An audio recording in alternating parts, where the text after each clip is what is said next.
let's think about what's going on with the sun and what that really means in terms of the theory of a plasma apocalypse or plasma event, unfolding of the truth, revealing of the truth. That's what apocalypse means.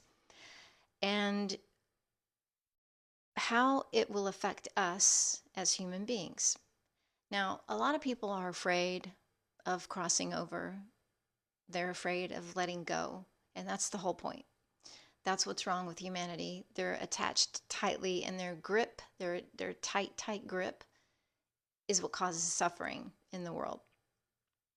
That's the very basic principle, fundamental Buddhist principles right there. And so to release is a sort of sacrifice in the Christian sense. You're sacrificing your attachment to the physical world and you're letting go. And when you do that, that is what actually gets you through the door to the next level. You can't hold on to something tightly and leave it. It just doesn't work. So, how does this all tie into the grand solar flash, the grand maximum solar event, whatever you want to call it? When consciousness starts to expand and you start to collectively expand and raise the vibration or become more harmonic, what would happen is that it would be reflected in the world around us. You would see that in all of the things around you that seem to be changing, like the animal behavior and the weather patterns, and you would see it in the sun, which we do. The sun has changed drastically in case you haven't been paying attention. It's much hotter, it's much brighter, it's much more,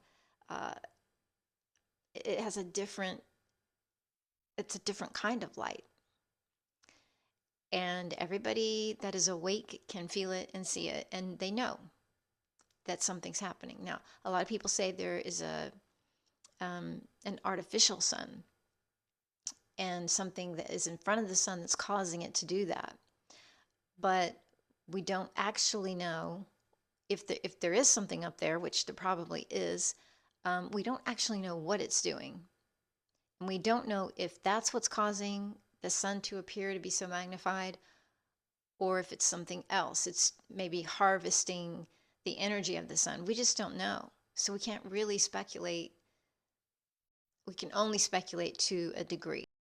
The most important thing that we need to pay attention to here is ourselves. How are we feeling? What are we doing? Because it all comes down to this. At some point, you're going to cross over to the next world.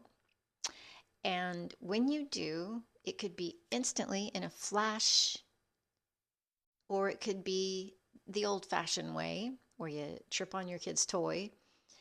Or it could just be, other ways that we don't want to talk about. But when you do cross over, you have to ask yourself, what is it that I would want to experience? What is it that I want to dream into reality?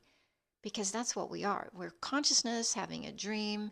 We're just temporarily stuck in this low vibratory state, and we keep getting sucked back into the low vibratory state because we keep attaching to it. At the moment of leaving the body, you cross over, and if you are still attached, you come back. That's the reincarnation theory. And so when you do cross over, ask yourself, what is it that I really want to experience? What would be your ideal dream existence if you were to go just like that? Your state of mind and being and energy is going to determine the quality of your existence on the other side. So, from the day you were born, you should have been planning this, because we never know the day or the hour of the coming of the kingdom. So that is what that means. You should be thinking about this from the time you're born till the time you actually exodus. You should be thinking about the quality of your existence.